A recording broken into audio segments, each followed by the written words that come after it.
Kapamilya, handa ka na bang mamatay? Now na? Paano kung kunin ka na ni Lord today? Totoo po yun.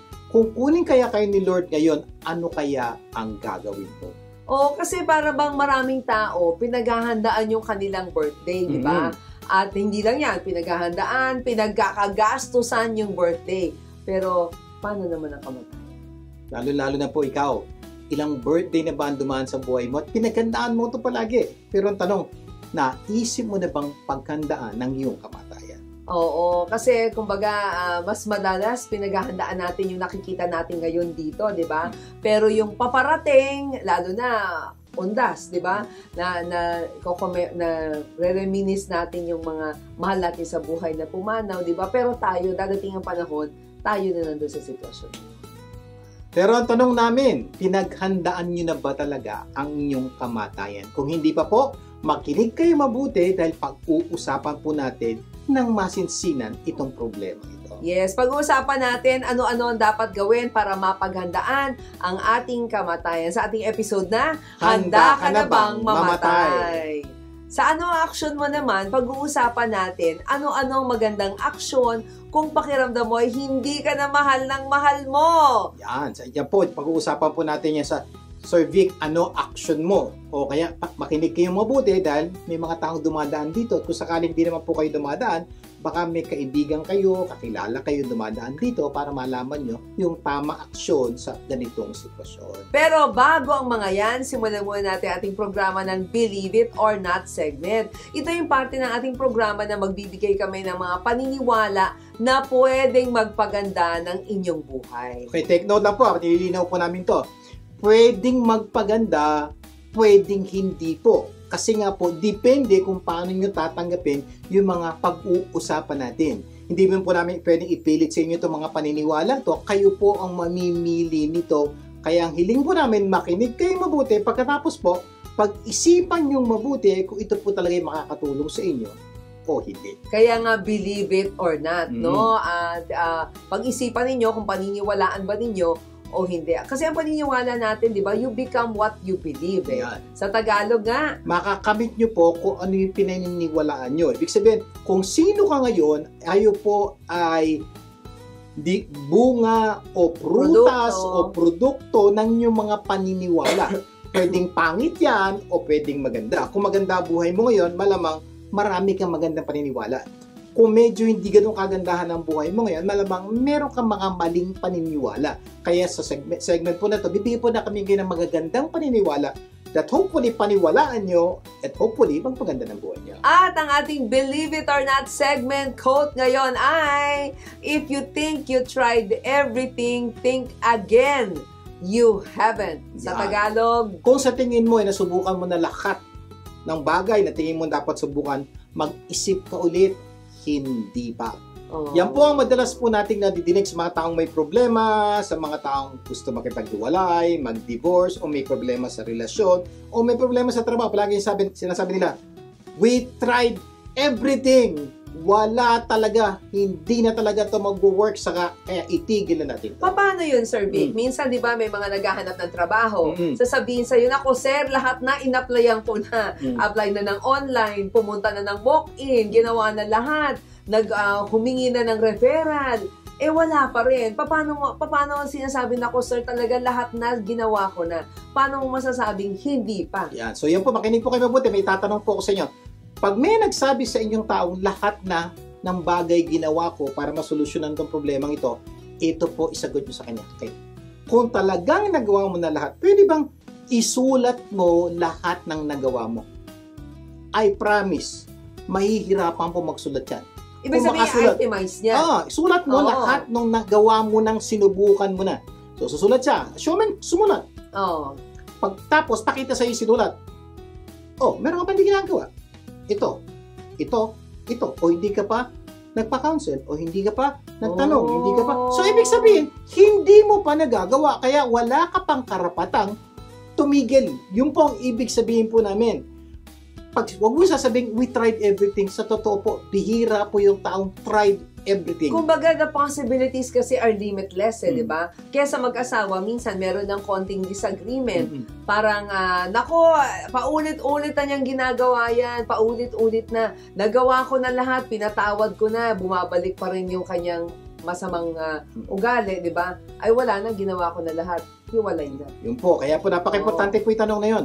Pakisulat lahat ng ginawa mo na. Because this statement will prove hindi pa niya ginagawa. At dahil hindi pa niya ginagawa, magkakaroon po siya ng lakas ng loob na subukan ko ulit. Maghanap uli ako ng solusyon. Baka may solusyon pa to. Pwedeng sinubukan niya ng lahat ng kanyang naiisip niyang gawin. Pwede yun.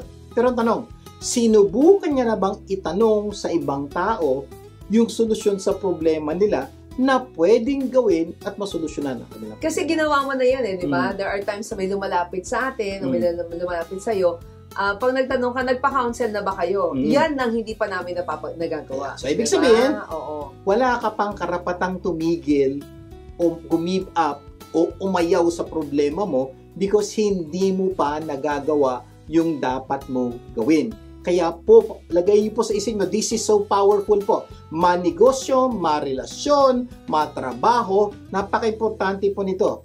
If you think you tried everything, hindi palagi natin excuse every time po gusto natin mag-give up. Think again, you haven't, hindi pa. Until you tried everything, maybe that's the only time you can give up. Pag ginawa nyo to, tagtag ko lang ma'am, malamang po, you'll be successful to whatever you want because you'll always find a solution to every problem you have. Paano yung sa area ng kaperahan, di ba? May mga tao na sasabihin na, alam mo yung cycle talaga ng utang nandyan na Talagang wala nang pag-asa. Talagang ginawa na nila lahat, pero nandun pa rin sila sa tangikalan ng utang. Pagkakita, eto na naman, bayad na naman, hindi pa sumisweldo, ubus na, yun na yung cycle. Paano mo masasabing meron pang pag-asa? Balik na naman po tayo sa tanong na yun. Lahat, ginawa mo, sulat mo. Pagkatapos siya isulat, ito, nagbasa ka na ba ng libro? Umattend ka na ba ng seminar? Binenta mo na ba yung mga gamit? Hindi pa. So, ibig sabihin, hindi mo pa nagagawa. So, suggestion namin, gawin mo muna to. Check, yes. Pag nagawa mo na lahat ito, pwede ka na give up. Pero hanggat hindi mo pa ito ginagawa, huwag mong sasabing, you tried everything. Kaya hindi na po tayo. Yes. Kaya napaka-powerful po ng listahan. Ano na ang everything na ginawa mo? From there, promise, bihira pong tao ang makakapagsulat ng everything. Kadalasan po may kulang. And from there po, it will give them the assurance o the confidence and the hope na hindi pwede pang solusyon. Yes. Susubukan ko daw. Wow! Kaya napakaganda ng ating pinag-usapan ngayon, no? Believe it or not. Kasi kung ito'y paniniwala mo na if you tried everything, hindi ka nasusubok. Pero ang paniniwala mo, if you think you tried everything, think again, you haven't, maiisip mo, oo nga maaaring meron pa akong mga bagay na hindi ko pa na-consider, no? Katulad nga sa area ng kaperahan, natutuwa ako dun sa isang kinaunselan natin, maglibot ka sa bahay mo, baka meron ka pang pwedeng i-convert sa cash. Ay, oo nga, hindi ko pa naisip yun. So, marami pa pala tayong pwedeng sana po, huwag nyo kakalimutan po itong quotation na to because it will make a lot of difference sa buhay nyo at sa mahal nyo sa buhay. Kung sa tingin mo ay nasubukan mo na ang lahat, mag-isip ka, hindi pa. Magbabalik pa ang Buhay Unleashed. Huwag bibitiw. Nagbabalik ang Buhay Unleashed. Ako po si Vic Garcia. At Abeling Garcia. Dadako na tayo sa ating ikaw, ano action mo? Tandaan nyo to ha, you are what you do, not what you say you'll do. Sa Tagalog po, hindi pwedeng purong ngawa, dapat may gawa. Tandaan mo, ikaw ay produkto ng mga ginagawa mo, hindi yung mga sinasabi mo. Kaya mas importante po yung ginagawa kaysa sinasabi. Okay pong sabihin, pero dapat gawin natin. Pero kung hindi nyo gagawin, sayang po. Kaya sa segment na to, hahanap tayo ng aksyon sa mga sitwasyon na nangangailangan ng solusyon. So ibig sabihin po, ano man pong problema, may solusyon. Lalo-lalo na po kung hingi ng tulong sa iba, baka mayroon po silang aksyon sa inyong solusyon. Eto, may mga nagpapadala sa amin ng mga katanungan, ng mga sitwasyon, no? Pero kung ikaw hindi ka pa nakakapagpadala at meron kang delikado o komplikadong sitwasyon na nangangailangan ng aksyon, padala nyo lang sa amin, sa aming Facebook account or YouTube channel na Buhay Unleash at baka sitwasyon nyo na ang susunod naming aksyon. Gawin nyo po yan dahil kumisan hindi nyo po alam yung solusyon sa inyong sitwasyon, baka naman may ibang taong nakakaalam.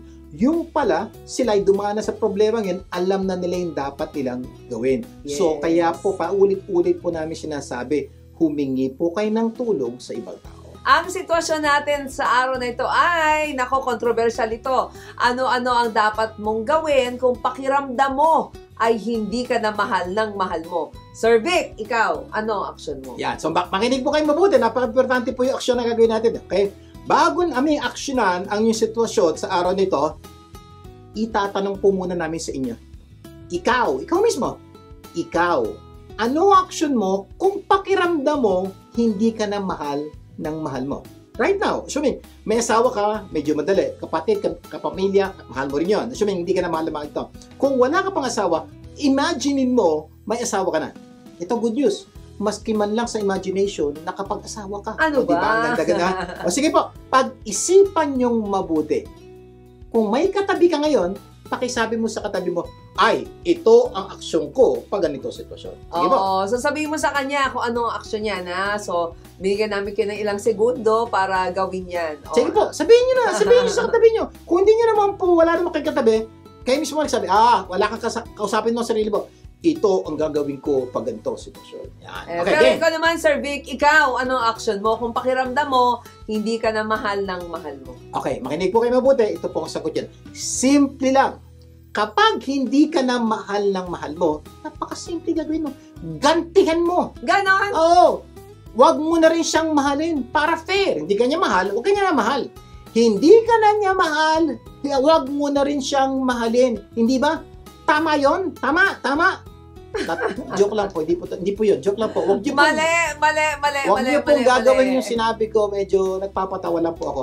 Ang problema, kumisan, yun ang ginagawa ng kadalasan kasi, ganyan ang ginagawa ng marami, di ba? Gumaganti. Dahil sa tingin nila, yun naman ang tama. Kumbaga, eye for an eye, tooth for a tooth. Ginawa niya sa akin to, gagantihan ko. So, may mga ganong pagkakataon. Ginawa ko lang pong joke yun, pero uulitin ko po, huwag niyo pong gagawin yung joke ko kanina. Joke lang po yun. Kaya meron tayong konting katatawanan. Okay, this time. So, balik tayo sa ating sitwasyon, ha? Ano daw ang gagawin natin kung pakiramdam natin, hindi tayo mahal ng mahal natin. Ito totoo na po, ha? Ito na po, okay. May ilan po kaming step na ituturo po sa inyo kung mangyayari po ito sa buhay nyo. O baka mangyari sa mga kapamilya nyo or nangyayari na to sa mga taong nakapaligid siya. Step number 1. Action number 1. Siguraduhin mong tama ang pakiramdam mo. Yan po. Isang bagay po napaka-importante. In any problem, take note, in any problem o anumang sitwasyong nandun kayo, first thing you do, siguraduhin yung tama yung nararamdaman nyo o tama yung nadinig nyo o tama yung palagay nyo. Kasi doon po kumisa nagkakamali. Okay? Pag mali po yung pakiramdam at tingin nyo, malamang mali action. Kadalasan kasi, iba yung pakiramdam sa katotohanan. Di ba? Tandaan niyo po yan. May tawag na felt need. Di ba? Or yung feeling mo o kaya yung true. Yan. So, diba? kadalasan po, may mga pagkakataon po, nararamdaman nyo, hindi po yung tunay na nangyayari. Kaya lang, kuminsan, dala tayo ng ating pakiramdam at nadala tayo ng ating pakiramdam, kuminsan, hindi na importante yung katotohanan. Itong problema. Paano kung mali pakiramdam mo? Ano mangyayari? Then mali rin ang solusyon mo. Kaya napaka-importante. Last week, pinag-usapan din natin ito sa ating sitwasyon. Napaka-importante, first thing you do is siguraduhin mo kung tama yung kasi minsan yung iniisip ng iba parang hindi ka lang nabati ng birthday mo. Diba? Ay naku, hindi niya na ako mahal. Or hindi ka nabati ng anniversary. O kaya hindi ka napansin ng umaga. O hindi ka napagsilbihan ng umaga. Pakiramdam mo hindi ka na mahal. Or hindi ka na tinatawagan. O yung mga dati niyang ginagawa, pakiramdam mo hindi na nangyayari. So, napaka-importante. Diba? So, isang paraan po para malaman nyo kung totoo ay nararamdaman. Sulat mo nga, ano ba yung naging basis mo? Bakit tingin mo hindi ka na mahal? Ito. Okay, nasulat mo na. Paulit-ulit mong basahin. Tanong, may basis ba? O medyo na-imo ka lang? So, ibig sabihin, i-challenge mo challenge mo sarili mo, no? mo. Parang, hindi naman kun. Wala, pakiramdam. Pakiramdam mo lang. May ibang bagay naman ginagawa yung mahal mo na parang okay naman. Natuon ka lang dito. Oh. Isa yon. Pero kung medyo talagang maraming, halos pakiramdam mo tama ka, the best way to do it is tanungin mo. Sino tatanungin? Yung mahal mo. Kung mahal ka pa. Kasi yun po yung ultimate evidence or proof na talagang meron nangyayari. Pag sinabi ng asawa mo, bakit? Paano mo naisip? Ito. Honey, ano ka ba naman? Ako, kasi ganito, may iniisip ako, so hindi kita napansin, pero mahal kita. Sasabihin ng asawa mo, baka, medyo parang nawala na yung pagmamahal ko. So, yun po yung ultimate at least you can validate evidence na totoo'y nararamdaman mo. So, napaka-importante step number 1, siguraduhin mo, find ways. Huwag po kayo makikinig sa chismis, sabi ng iba. Kung sigurado ka na, ito yung next step na dapat mo gawin. Action number 2, kung mali ang pakiramdam mo, kalimutan mo na. So, napaka-importante. May pagkakataon na pinaliwanag sa'yo ng mahal mo. Ito kasi ganito, patawarin mo ako. Honey, medyo busy na ako, marami kong iniisip, marami kong problema sa trabaho. So, ibig sabihin, mahal ka niya. Medyo marami lang gumugulo sa isa niya. So, ibig sabihin, kakalimutan mo na yung basihan pakiramdam mo. Yung pakiramdam mo. Yung pakiramdam mo, dun sa naging basihan mo na hindi ka na niya mahal. So, ibig sabihin, wala palang problema. May mga pangyayari lang na nagdala para umaksyon ng gano'n yung mahal mo. At alam mo, nangyari na rin sa'yo. May mga pagkakataon, may mga taong galit sa'yo. Taka, ba't ka nagalit? Kasi ito, sorry, hindi ko sinasadya.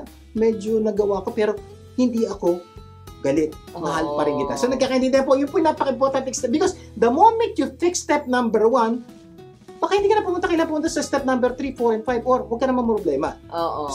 Pero may mga pagkakataon, confirm, totoo, sinabi, may facts. Ito na. Action number 3. Kung tama ang pakiramdam mo, pag-usapan ninyo ng mahal mo kung ano ang pwedeng gawin para manumbalik ang inyong pagmamahalan. So basically po, umamin na po yung asawa mo sa nararamdaman niya.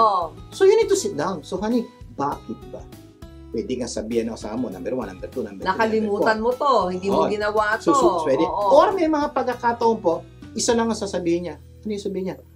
Wala lang, I fall out of love. Yan. May mga pagkakataon, medyo mabagaan na, medyo parang hirap tanggapin na sagot. Pero wala kang magagawa. Yun yung kanyang pakiramdam. Sabihin, pakiramdam niya rin yan . Ikaw, at least, pagkakaiba mo, nanonood ka ng Buhay Unleashed. At least, natuturuan ka namin kayo na hindi lahat ng pakiramdam totoo. Tama. Ang problema, yung mahal mo, hindi nanonood. So, hindi niya alam yung pinag-uusapan natin dito. Yun ang kailangan pong magawa ng solusyon. Kung may nagawa kang kasalanan, edi humingi ka ng patawad, humingi ka ng sorry. Kung may kailangan kang baguhin, di ba? Kung nag-uusap kayo, edi baguhin mo. Yun ang prayer natin . Ang panalangin namin ay maayos o magkasundo kayo o gumanda inyong pagsasama para mas tumagal ang iyong relasyon, di ba? Dahil gusto nga po namin sa programang ito, maging masaya ka, matagumpay, at makabuluhan ang buhay mo. Kaya lang, may mga pagkakataon, ginawa mo na yun, wala pa rin. Tama, may mga pangyayari. So, pupunta ka sa step number 4. Ito yung humingi kayo ng tulong sa mga relationship experts. Ayan. So po, may mga pagkakataon na baka ayaw. Okay, may mga pagkakataon po, hindi nyo talaga alam yung solusyon .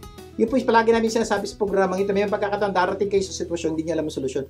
Pero may mga taong nakakalam, humingi po kayo ng tulong, magpa-counsel po kayo. O ayaw humingi ng tulong nung asawa mo. May mga pagkakataon pwedeng ikaw na lang ang humingi ng tulong sa iba. At least, kalahati ng problema masusolusyonan. Ang payo po namin, kami po as counselors, gusto namin, yung dalawang may problema, ang hihingi ng tulong. Pero kung ayaw po ng dalawa, kahit yung isa. Kasi at least yung makakatulong po yan. Nakita na po namin may pagkakataong isa lang humingi ng tulong pero nasolusyonan. Pero isa sa pinakamaganda po, humingi ng tulong, humingi po kayo ng tulong sa Diyos. Yun ang na may solusyon sa lahat ng problema pinagdadaan. Yun ang matinding relationship expert. At kung sakali meron po kayong ganyan, may problema kayo, padala niyo po sa amin, hopefully matulungan po namin.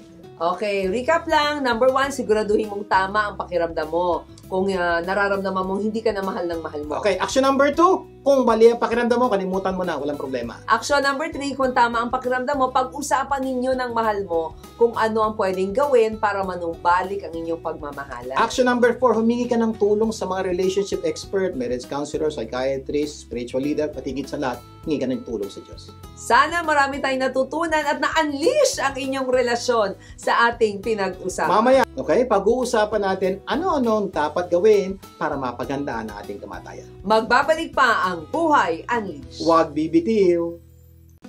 Nagbabalik ang Buhay Unleash, Vic Garcia po muli. At Avelyn Garcia. Dadako na tayo sa ating segment na Itanong Mo Lang. Dahil ang paniniwala namin, when you don't know, don't guess. Ask. Sa Tagalog po, kapag hindi po natin alam, wag po tayo manghula, magtanong. Problema, marami po sa atin kung minsan ginagawa natin ito. So, pinapaalalahanan po namin kayo. Kung meron kayong tanong, hindi nyo alam ang gagawin, magtanong na po kayo. O kasi minsan parang feeling nila pag nagtanong sila, it's a sign of weakness. Pero actually, it's a sign of bravery dahil meron kang courage to ask. Okay. May courage kang tanggapin na meron kang di mga alam. Okay. Gaya ng sinabi namin kanina, maraming tao nga ang pinaghahandaan ng kanilang birthday. At hindi lang pinaghahandaan, pinagkakagastusan pa. Oo, yung iba talaga excited sa birthday nila dahil sa mga regalong matatanggap. Pero gaano karami ang kilala ninyo na pinaghahandaan ang kamatayan? O, napakimportante tanong, gaano karami kilala niyo? May kilala ba kayong excited o happy sa kanyang death day? Oo, sa totoo lang mas dapat nating paghandaan yung ating kamatayan dahil minsan ka lang mamamatay, pero maraming beses kang magbe-birthday. That's one thing kailangan intindihin natin. Minsan ka lang mamamatay, maraming panahon magbe-birthday ka, kaya paghandaan nyo pong mabuti. Kung di po napaghahandaan, makinig po kayo mabuti. Di ba sabi naman ng mga bride, di ba, yung mga magpapakasal, nako, minsan ka lang ikakasal, dapat itong paghandaan ng mabuti. Pero may mga pagkakataon naman na hindi yan totoo. Hindi po totoo yan. Diba? Dahil may pagkakataon, may mga tao, ilang beses na kinasal. Oo. Di ba? May kilala kayo. Pero tanong, isang beses lang ba? Hindi po totoo yun. Pero ito ang totoo. Oo, minsan ka lang mamamatay. Hindi na uulit di ba? May kilala po ba kayong namatay at namatay uli? Minsan lang. Oo, sabi kasi nila parang pusa, 9 lives, di ba? Pero hindi. Minsan lang. Isa pa, kapag nagkamali ka sa paghahanda ng birthday mo, di ba? Nagkamali ka ng kulay ng damit mo, nagkamali ka ng pagkain hinanda mo, pwede mo itama sa susunod mong birthday. Pero kapag nagkamali ka sa paghahanda ng iyong kamatayan, hindi mo na pwedeng itama. Dahil patay ka na. Kaya napaka-importante po itong pag-uusapan natin ngayon. Ang tanong, handa ka na bang mamatay? Are you ready to die? Pangalalangin po namin dahil gusto po namin maging masaya kayo sa iyong kamatayan. Yung po panalangin po namin. Sir, pwede bang yung mamamatay ka na masaya ka? Pwede po. Lalo na kung makikinig po kayo sa amin dahil pwede pong magkaroon ng happy death day. Araw ng kamatayan. Oo. Dahil ito ay napaghandaan natin ng mabuti. Kaya ang tanong, ikaw, handa ka na bang mamatay? Ang tanong natin sa araw na ito ay ano-ano mga dapat gawin para mapaghandaan ang ating kamatayan. Sa ating episode na, Handa ka na bang mamatay? Okay. Bigyan po namin kayo ng step. Makinig po kayo mabuti sa mga dapat nyo gawin. Bago kayo mamatay, take note, bago kayo mamatay, gagawin nyo na to. Huwag nyo gagawin to pag ilang segundo ka na lang mamatay. Hindi po. Kaya bago, okay, many months, many years before you die, you need to do this. Okay? Para sa araw ng iyong kamatayan, you will have a happy death day. Ito maganda. Di ba, pag happy birthday, masaya yung may birthday. Masaya rin yung umatay ng birthday. Kundi po gusto namin mangyari. Sa araw ng kamatayan, masaya ka. Pero masaya rin yung umatay ng iyong kamatayan. Sir, pwede yun? Para yata magulo itong usapan na to. Okay. Anong dapat gawin? Step number 1, have the right perspective about death. Sa Tagalog po, kung gusto niyo po maging maayos, maging happy yung kamatayan, dapat may tama kayong pananaw patungkol sa kamatayan. Kasi pag mali ang yung pananaw, problema yan. Oo. Kasi di ba pagka mali yung ating perspective, malamang mali rin yung iyong magiging buhay. Kasi mali po perspective yan, mo eh. Pag mali yung pangunawa niyo sa kamatayan, mali rin ang buhay na magkakaroon kayo. Kaya napaka-importante po itong step number 1. Dapat may tama kayong pangunawa paniniwala sa kamatayan. Natutuwa ako si Socrates. Ito, meron siyang beliefs or meron siyang paniniwala. Sabi niya, death may be the greatest of all human blessings. Yeah. Sipin niyo mabuti, paano nangyari? Ang pagkamatayan daw ay isang pagpapala.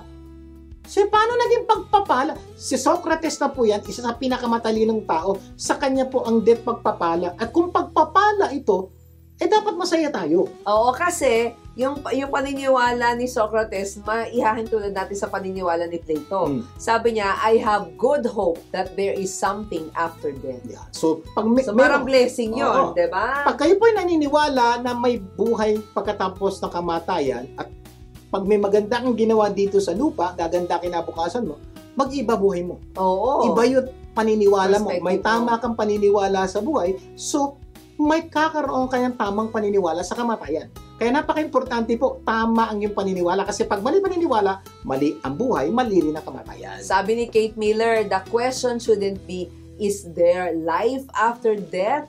But is there life before death?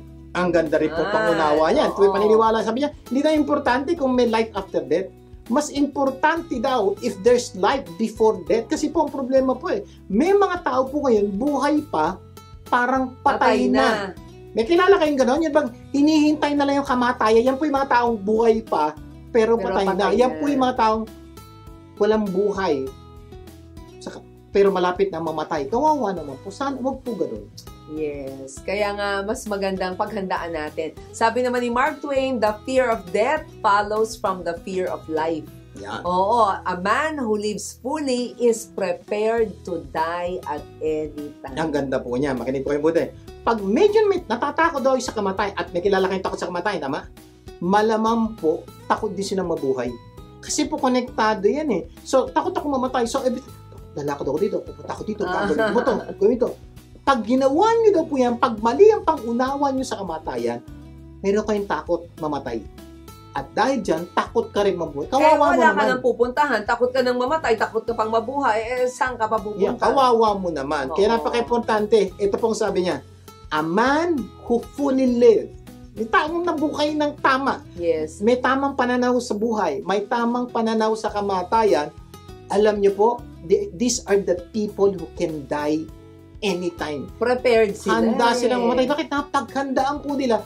Masaya sila pag buhay sila, masaya rin sila pag patay na sila. Sana ganoon din kayo. May quote pa nga si Murakami, death is not the opposite of life, but a part of it. Parte daw siya ng buhay. Totoo po, lalo na kung naniniwala kayo sa life after death. So, ibig sabihin, life today, there's life after death. Ibig sabihin, may buhay pa rin pagkatapos mamatay. Kasi tandaan niyo po, kaduktong po yun. Pag gano'n ang paniniwala niyo, mag-iiba po ang kilos niyo. Parang tuloy-tuloy, walang paghihinto, di ba? Lilipat ka lang ng lugar. Lilipat ka lang ng address. Sabi ni Mother Ito, maganda to, makinig ka. Teresa, at the hour of death, when we come face to face with God, we're going to be judged on love. Not how much we have done, but how much love we put into the doing. Isa po napaka-importante po niya. Pag kailangan po, nung nabubuhay, habang nabubuhay kayo ngayon, do you love? Have you expressed your love? Kaya yung ginagawa mo ba may pagmamahal? Totoo po yan. So right now po, lagay niyo po sa isip niyo, ano yung ginagawa mo ngayon na nararamdaman na yung mga tao? Ano yung pagmamahal? Isa pong magandang paniniwala. Ang galing ano? At sabi naman ni Paul sa Bible, etong favorite verse mo, for me to live is Christ and to die is gain. Yan po yung gandang paniniwala na galing po sa Diyos na tayo daw po dapat ito paniniwala natin. Habang nabubuhay tayo, mabuhay tayo para sa Diyos. Pero pag namatay tayo, ganansya daw po yun because makakasama na natin ang Diyos. Ibig sabihin nito, kahit saan dapat happy ka. Kaya mangyayari, even kamatayan, happy birthday. Pagdating na kamatayan, happy death day. Kahit saan pumunta, happy. Hindi katulad nung kanina. Fear of death, naging fear of life. Yan. Pareho siyang walang pupuntahan. Ito, pareho siyang may masaya. gain. Yes. Sabi pa ng isang quote, when death overtakes us, all that we have is left to others. All that we are, we take with us. Yun po, lahat na meron kayo, iiwanan nyo. Dadalhin nyo lang po kung sino ka. Kung sino ka. Lagay nyo po sa isip yun. Eto pa, don't be afraid of death. be afraid of unlived life. Doon ka matakot doon sa buhay na hindi mo ibinigay. Kaya ngayon, yun po tinuturo namin sa inyo habang buhay kayo, mabuhay kayo, at gawin nyo yung dapat nyo gawin para magkakaroon kayo ng happy death day. Kaya ikaw, ano sa iyo ang kamatayan? Ang payo namin, bago ka mamatay, alamin mo ang tunay na kahulugan ng buhay at ng kamatayan. Sa aming pagbabalik, itutuloy po natin ang ating kwentuhan. Magbabalik pa ang Buhay Unleashed. Huwag bibitiw. Nagbabalik ang Buhay Unleashed. Vic Garcia po. At Amelie Garcia, patuloy tayo sa ating tanong na ano-ano ang sa segment dapat na itanong mo lang. Yes. Ang topic natin ngayon, ano-ano ang dapat gawin para mapaghandaan ang ating kamatayan. sa ating episode na Handa ka na bang mamatay? Okay, review po tayo ng konti yung dinikas natin kanina bago tayo mag-break. Okay, step number 1, have the right perspective about death. Sa Tagalog po, dapat may tama kayong pananaw sa kamatayan. Kasi po pag mali ang pananaw nyo, mali rin po ang buhay nyo. Kaya napaka-importante, tama ang pananaw nyo sa buhay at kamatayan. Number 2. Pangalawa, have funds for your death. So Tagalog po, dapat may pera kayo sa araw ng iyong kamatayan. Siguro, Teka, hindi mo namang madadala. Paano yun? yun nga, sabi mo, sarili ko na madadala. Yun nga, makinig ka mabuti. Dapat sa araw ng iyong kamatayan, may pera ka. Sir, bakit? O, makinig ka mabuti. Kasi ang masakit, namatay ka ng walang-wala, di ba? Sigurado ko, iiyak ng malakas ang iyong kapamilya dahil sasabihin nila, oh, yes, utang na naman. Ha? Ano yung utangin? Uutangin na naman ang inyong pagkapalibing, ang iyong lamay. Lahat itong mga bagay na to, dahil namatay ka na, iiyak sila. Pero dagdag pong iyak dahil wala po silang pera pangbayad ng iyong kamatayan. Ang mahal pong mamatay ngayon. Ang mahal ng libing, ang mahal ng lamay, ang mahal po ng kamatayan. Kaya po, maiiyak ang pamilya mo pag ikaw namatay nang walang pera. O, hindi alam kung saan kayo lalagay, Yes. di ba? Kung baga patay ka na, sinisisi ka pa ng mga kapamilya mo, di ba? Dahil lalo silang nabaon sa utang dahil sa kamatayan mo. Sipin mo, Hindi namin sinasabi na dapat may pera ka na ilalagay sa kabaong mo. Hindi po. Hindi yun. Ibig sabihin po, dapat napaghandaan mo kamatayan mo, kayo po, dapat meron na po, meron kayong pera ilalaan sa araw ng iyong kamatayan para hindi po masaktan, mamuroblema ang inyong mahal sa buhay. Ay, ito pa masakit. Hindi lang naiutang talaga, naubos talaga yung pera ng kapamilya dahil sa pagkakasakit mo bago ka pa mamatay. Yan. Kuminsan po kasi, hindi ka naman namamatay ng bigla. Bago ka namatay, may gastos. Kuminsan po, hospital, gamot, doon po naubos yung pera ng pamilya mo. Can you imagine? Hindi ka papatay, kuminsan, may mga nagsasabi, hindi ko naman sinasabi lahat, sana mamatay na. Kasi laki na ng gastos namin. Sa totoo lang, kung practical po tayo, medyo masakit po yun. Kaya nga po, napaka-importante, bago ka mamatay, dapat may pera ka. Paghandaan mo magkakasakit ka, may pera ka ba sa pagkakasakit mo? May pera ka ba sa pagpapalibing sa iyo? Kaya ang payo namin, siguraduhin mong meron kang... Bago ka mamatay. Oo, memorial plan, meron kang life plan, may panglamay, may panglibing, di ba? May pang-hospital, may pang-pagamot. Bakit po kailangan ito? Ibig sabihin, ngayong buhay ka pa, malakas ka pa, kaya pang bumili ng memorial plan, kaya pang bumili ng life plan. Life plan. Kaya pang bumili ng casket o ng columbarium lugar para paglagyan mo. Ang ganda ito, habang buhay ka, kumikita ka, paglaanan mo yun. Para on the day of your death, ang mga kapamilya mo makapagpo-concentrate sa pag-iyak. Ganon. Dahil nawala ka. Hindi yung dadagdagan pa natin ng wala kami pera, mangungutang kami. Bakit? Napaghandaan mo ang iyong kamatayan. Oo, para hindi rin maghirap yung mga kapamilya, di ba, sa araw ng ating kamatayan. So, ganda po yun ha. So, yun ang pangalawa. Dapat may pera ka sa araw ng iyong kamatayan. Pero, itong number 3, gustong-gusto ko to. Leave a legacy to your loved ones. Yes. Makinig po kayo. Sa Tagalog, dapat mayroon kang magandang iiwan sa iyong mga mahal sa buhay sa araw ng iyong kamatayan. Sir, pwede ba yun? May iiwan akong maganda sa araw ng aming kamatayan? Meron. Paano to? Ito ay higit sa pera. Oo. Higit sa material. Pero okay na kung may bagay. pera. Okay kung meron. Pero kasi ang pangarap ng maraming magulang ay may maipamana, di ba, sa kanilang mahal sa buhay. Sa araw ng kanilang kamatayan, gusto nila na meron silang maibibigay, di ba? Gusto ko din nila na yung kanilang mga anak ay nasa magandang estado sa buhay. Ano palagi sinasabi ng mga magulang, sana ba ako mamatay, maayos na pa. pamilya ko, maayos na yung mga anak ko, nasa maganda sa estado. Pangarap po natin yun. Ito good news, mga magulang.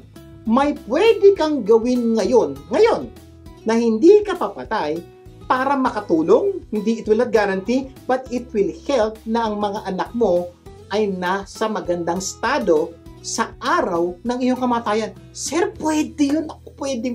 Ito po pwede niya gawin. Oo. Well, syempre, nagsisimula yan sa magandang lesson, magandang character na ibinibigay mo. Pero, bukod dyan, bago ka mamatay, kumuha ka rin siguro ng life insurance, di ba? Para sa araw na yung kamatayan, malungkot man ang puso ng inyong mga anak, di ba, kapamilya o mga maiiwan mo, pero meron ka namang iiwan sa kanila. Nalungkot po ang puso nila, pero mataba naman ang kanilang bulsa o masaya naman ang kanilang bulsa. So, yung sinasabi namin, ngayon pa lang, pwede kang may ma-assure yung financial status ng mga anak mo pag namatay ka. Bakit? Ang life insurance po napakaganda. Babayad ka ng paunti-unti, pero kunin niyo po suggestion namin, term insurance. Kuha kayo ng paunti-unti. Tapos sa araw na kayo matayan, malaki po yung makukuha ng pamilya mo. Can you imagine that? Ano ibig sabihin nun? Namatay ka, pero may iniwang ka na magpapasaya sa pamilya mo. Ano lang yun? Simpleng life insurance. Oo, kasi sigurado naman tayong mamamatay. Lahat mo tayong mamamatay. Assured yun eh. Ito yung sinasabi ko palagi, mamamatay ka na rin lang, pagkakitaan mo na. Oo, pagkakitaan na nila. Oo, hindi. Pagkakitaan mo na ibibigay mo sa anak mo. Kasi po, kayo mamimili kung sino tatanggap nung beneficiary ng iyong life insurance. Malamang todo-todo yung pasasalamat nila sa'yo kasi naging, kumbaga, nailagay mo sila sa magandang maging sa araw ng iyong paglisan, damang-dama ng iyong mga mahal sa buhay ang iyong pagmamahal. Bakit? Can you imagine si nanay, si lola, iniisip pa tayo, mamamatay na siya pero nag-iwan pa sa atin ng malaking halaga. Yun po ang mangyayari. At dahil hindi mo lang sila minahal eh. Nung buhay pa sila, minahal mo rin sila kahit nung araw ng iyong kamatayan. Kasi nga po, pinagkandaan mo. Pero, hindi po natatapos ang pagbibigay ng pera o pagkakaloob ng pera sa iyong kamatayan. May isa pang higit sa insurance, higit sa pera, higit sa pamanang bahay, higit sa mga material na bagay na dapat iwan natin sa ating mga kapamilya. Ito yung pamana na hindi mawawala.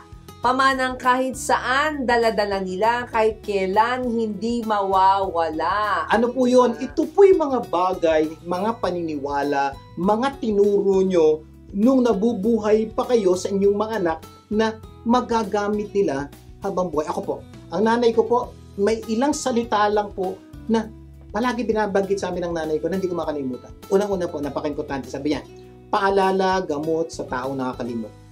Talaga po hindi ko makalimutan. Tapos, every time po may problema, palagi sabi nanay ko, anak, paalala ko lang, ganito. Kasi anak, paalala, gamot sa taong nakakalimot. Kasi po tayo minsan, nakakalimot tayo. Isa pang malamang, alam niyo to, palagi sabi ng nanay ko, anak, pag may hinahanap ka, huwag mong gamitin ang bibig mo, gamitin mo ang mata mo. Kasi totoo lang, alam niyo po yun. Dahil po dun, ito pong mga pangaral po ng nanay ko, legacy ng nanay at tatay ko sa akin, pinasa ko po sa mga anak ko. Alam po nila yun. Pag maghahanap ka, wakandagtak ng dakdak, yung mata ang panghanap. Kasi kami ay wala dito, ay wala dito. Hindi mo talaga makikita eh. Bibig ang ginagamit mo. Ang masakit ang masakit ay wala ka na iwang maganda. Nag-iwang ka pa ng pangit. Maganda yung mga may pangaral si nanay, si tatay, di ba? Pero ang masakit pangit yung naiwan mo sa kanila. Naintindihan niyo po ibig sabihin? May material, meron pong material, meron pong hindi in kind naman. Ibig sabihin, yung mga tirong legacy mo na patay ka na, kinokot ka pa ng mga anak mo. Ito maganda. Kinokot ka pa ng apo mo. Why? Ang tawag po doon, legacy. Mga bagay na iniwan mo, iiwan mo na makakatulong sa buhay nila sa hinaharap. Kaya ang ganda na sinabi ng Bible Sabi niya, train up a child in the way he should go, so that when he is old, he will not depart from it. So, lahat ng mga iniiwan nating aral, anak, mag-aral ka ng mabuti, ayaw mong maging katulad ng mga ganito, di ba? Dahil hindi sila nag-aral, ito ang kanilang kinabukasan, di ba? Yung mga iiwanan natin, anak, pag kami nagkasala sa'yo, magpatawad ka. Yung mga salitang yon magagamit nila sa kanilang buhay pa kahit wala ka na eh. Diba? Dagdag lang po, kung mamatay na kayo, pero may kasalanan sa'yo, patawarin nyo na. Bakit nanonood po yung anak niya at apo nyo? Si lola, si nanay, nagpatawad. Kung siya nagawa niya, Okay, mamaya, itutuloy pa po natin ating kwentuhan. Magbabalik pa ang Buhay Unleashed. Huwag bibitiw! Nagbabalik ang Buhay Unleashed. Vic Garcia po pala. At Abilene Garcia. Patuloy tayo sa ating itanong mo lang segment sa ating topic na ano-ano ang dapat gawin para mapaganda ng ating kamatayan. Sa ating episode na Handa ka na bang mamatay? Review lang tayo, Tatlo na tayo. Tatlo na. Review lang natin. Review lang. Number 1, have the right perspective about death. Dapat may tama kayong pangunawa at pananaw sa kamatayan para magkaroon niyo kayo ng tamang buhay. Number 2, have funds on your death. Dapat may pera ka sa araw ng kamatayan. Diniscuss na natin kung anong dahilan. Number 3, leave a legacy to your loved ones. Dapat may maganda kang iiwan sa iyong mahal sa buhay in cash and in kind. Hindi po tayo. Ito good news. Kaya nyo po yan kung paghahandaan po natin. Yes. Number 4, finish what you need to finish. Yan, sa Tagalog. Okay, bago mamatay, dapat magawa mo ang lahat ng dapat mong gawin. Kasi ang regret po naman namin ito, hindi po nagagawa ito. Hindi pala gawin mo. Kaya nga sabi nga ng isang quotation, the only people who fear death are those with regret. Yan. Ganda ka na po na, the only people who fear death are those with regret. May mga tao, kaya natatakot silang mamatay, mayroon pa sila o marami pa silang dapat gawin na hindi nila nagagawa. Na baka pagsisihan nila pag namatay sila. No solusyon, di gawin nyo para wala na kayong regret. Napakasimple, di ba? So hanggang buhay pa kayo, may oras pa kayo, binibigay sila para gawin nyo na. Parang para sa araw na yung kamatayan, libre na. Bakit? Nagawa ko na yung dapat gawin. It is finished. Kaya kung sa bawat araw na binigay sa iyo ng Diyos ay ginagawa mo ang mga dapat mong gawin, siguro wala kang dapat ikatakot sa kamatayan. Kaya nga po, payo namin, ano man po ang sitwasyon nyo ngayon at meron pa kayong mga bagay na dapat gawin, gawin nyo na. So, siguro napakagandang dapat nyo gawin, matuto kayo magpatawad. Kilala po kasi kami, nanay saka anak nag-away. Alam nyo, hanggang sa araw ng kamatayan ng nanay, hindi po pinatawad ng anak. At yung nanay, hindi rin po pinatawad yung anak. Ang sakit na, no? Can you imagine? Tama ba yun? Bit-bit mo hanggang kamatayan? Can you imagine? Bit-bit tong anak mo hanggang kamatayan? So, ang punto ko po ito, baka isa sa mga dapat yung gawin na hindi nyo pa nagagawa, kaya hindi pa kayo kinukuha ni Lord, magpatawad po kayo. And that's, konduktong po yan, that's a legacy na iiwanan nyo sa mga mahal nyo sa buhay na si Mami kahit sobra sakit sa puso niya, si Daddy, nagpatawad siya. Gagayahin, kukopyahin kayo ng mga anak niya. Sabi ng mga anak niya, paglaki ko, gagayahin ko nanay at tatay ko. O gagayahin ko si Lola o si Lola. Oo, ang galing tama yun na yung sinasabi natin na baka meron ka pang dapat gawin para hindi mo pagsisihan, gawin mo na ngayon. Just do it. Isa dyan is ask for forgiveness. Ikaw ang hihingi ng kapatawaran. At isa naman dyan, extend forgiveness. Ikaw naman yung magpapatawad. Panahon kasi na ikaw yung dapat nabingin ng tawad. May mga pagkakataon naman, may taong may sama ang loob sa'yo, pero sinabi mo, hanggang sa aking kamatayan, hindi ko yan mapapatawad. Pwede mo nasabi yun. Okay yun. Pero lahat naman tayo pwede magbago. Sana pagkatapos yung madinig, manood ng programang ito, pwede mo sabihin, tatawarin ko na siya. Minsan kaya mabigat ang puso mo dahil mo sakit na naramdaman. Hindi ka nagpapatawad. Kasi bukas might be too late. Yes. In the end, we only regret the chances we didn't take. Kaya na, we only regret the chances we didn't take. Why? You have a chance to forgive. You have a chance to ask forgiveness. You didn't take it. You will regret it on the day of your death. Gusto po namin, pag namatay ka, magaan ang puso. May ibang sabihin, nagawa ako na dapat itong gawin. Napatawad ko, tumingin ako ng tawad. Lord, into your hands I command my spirit. Di ba ang sarap mamatay ng gano'n? Galing. Number 5, be assured, where will you go after death? Ito po, napaka-importante. Dapat pagandaan nyo, dapat sigurado kayo kung saan kayo pupunta sa araw ninyong kamatayan. Take note, may pupuntahan kayo sigurado sa araw ng iyong kamatayan. Ang tanong, ngayon, kung mamatay ka ngayon, saan ka pupunta?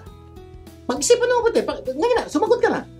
Sagutin mo sarili mo, saan ka pupulutin kung mamatay ka ngayon? Kailangan para maging happy ka, alam mo yung address mo. Yes, ibig sabihin, may mga tao po, parang ganito, pag lilipat ka ng bahay, pag alam mo maganda yung bahay na lilipatan mo, di ba saya mo? Excited ka. Mula dito, palipat, masaya. Ganon din po. Pag po kayo, mamamatay, parang lilipat kayo ng bahay, lilipat kayo ng address. Oo, dapat excited ka. Alam mo, maganda yung pupuntahan mo, di ba happy ka? Yun po gusto namin mangyari. Oo, kaya kung hindi ka naniniwala sa life after death, naku po, delikado yun. Pero pwede siya gawin. Okay? Oo, napaghandaan mo yung libingan dito sa lupa, di ba? Dahil, yung purpose nun. Oo. Ngayon, sa palagay mo, hindi ka naniniwala sa life after death, yan na yung final destiny mo. Kaya, yan na yung address mo. Yes, dahil yun ang address mo, siguraduhin mo, pinakamagandang kabaong, pinakamagandang nicho, pinakamagandang lupa, pinakamagandang ano tawag doon? Columbarium. Ano yung sinusunod? Urn. Hindi, yung lalagyan ng urn. Yung pangalan. Sinusunod yung pangalan. Lapida. Kasi, you will spend all your life there. Pagandahin mo na. Take note, ito po ang payo namin sa mga taong hindi naniniwala sa life after death. Kasi kung hindi ka naniniwala, pag namatay ka, doon ka na. Okay? Hindi po yun sinasabi namin, yun ang paniniwala namin. So, punta tayo sa kabilang paniniwala. Kung ikaw naniniwalang there is life after death, may buhay pagkatapos kamatay, ano gagawin nila? Nagawa mo na ba mga dapat mong gawin? Para mapunta ka dun sa lugar na gusto mong puntahan. Kasi pwede mong puntahan, according sa mga paniniwala ng iba, pwedeng langit, pwedeng impyerno, may iba pa paniniwala, pwede daw pumunta na purgatorio, saan man. Ang punto ko po, anong man ang yung paniniwalaan, ginawa mo na ba, ayon sa paniniwala mo, yung dapat mo gawin para mapunta ka sa gusto mong puntahan. Which is, most of us, gusto natin langit. At syempre, kung naniniwala ka sa Diyos, eto sabi niya, my sheep hear my voice, and I know them, and they follow me, and I give unto them eternal life. Yan yun ang masarap. Yan. Kung naniniwala ka sa Diyos, ito po, Diyos po nagsabi, dapat daw sundin natin ang Diyos, okay? Yung mga commandment niya. At pag sinunod natin mga sinabi niya sa atin, He will give us eternal life. Ano ibig sabihin? Dadaling ka niya sa langit, which is, yun ang pangarap ng marami po sa atin. Pero may dapat kang gawin para makapunta sa langit. Yes, oo. Kaya nga ang tanong, ang challenge, kilala mo ba ang Diyos? Sinusunod mo ba siya? Kung oo, ang tanong namin dito sa mga tanong na to, tanggapin mo yung pangako. Ano pangako niya? He will give you eternal life. Bibigyan ka ng buhay na walang hanggan. Pero kung hindi ka pa sigurado, kilalanin mo na siya at sundin ang kanyang pinag-uutos and He will give you eternal life. Yun po ang aming isang bagay. Di pa huli ang lahat. Di pa huli ang lahat. Kung tingin mo hindi mo nagagawin, dapat mong gawin ang utos ng Diyos. Ang sabi po ng Diyos today, kaya hindi ka mamatay. Pwede bang tanggapin mo si Kristo bilang sa iyong tagapagligtas? Tapos sundin mo yung mga inuutos niya sa'yo. Alam mo ba nga ako ni Lord? Kita kayo sa langit. Yun lang po gagawin niyo right now. You'll just pray, Lord, I accept you as my Lord and Savior. I live my life to you. You are now my Savior. Pangako ng Diyos. Makakarating ka sa langit. Kaya sa araw ng iyong kamatayan, magandang masaya tayo. Dahil kung happy tayo, malamang happy din yung mahal natin sa buhay, natin. Diba? Kaya... Tandaan niyo po yun ha. Kailangan po, kung gagawin niyo po itong tinuro namin sa inyo, you'll be happy sa araw ng kamatayan. At maganda po, happy rin po yung mga taong iwanan niyo. At ito mas maganda, happy rin po ang Diyos dahil sinunod po natin yung inutos niya sa atin. Ang maganda, excited tayong mabuhay, pero excited din tayong mamatay. Ibig sabihin, gusto namin happy tayo habang nabubuhay, happy rin tayo kung mamamatay na tayo. Kasi, for me, sabi nga ng Bible, to live is Christ and to die is gain. Saan man, gusto po namin, happy kayo. Sa mga taong napaghandaan ng kamatayan, isang maligayang kamatayan sa lahat-lahat po sa atin. Ang padalangin po natin ay maging handa tayo sa araw ng ating kamatayan. Sana po marami kayong natutunan sa mga pinag-usapan natin ngayon. At next week, marami tayong pag-uusapan na tunay na magpapaganda ng ating buhay at tunay na magkakaroon tayo ng buhay unleashed. Manalangin po tayo. Habang nasa langit, maraming po salamat sa pagpapaalala po sa amin na kailangan paghandaan namin ang aming kamatayan. Dalangin ko po sa lahat po na nanonood ngayon, lahat na nakikinig ngayon, dalangin po namin na magawa nila yung mga dapat nilang gawin na pinag-usapan namin sa araw. Patuloy mong i-unleash ang bawat potensyal ng bawat Pilipino saan mang sulok ng mundo. Lahat ito'y dalangin namin sa pangalan ni Jesus.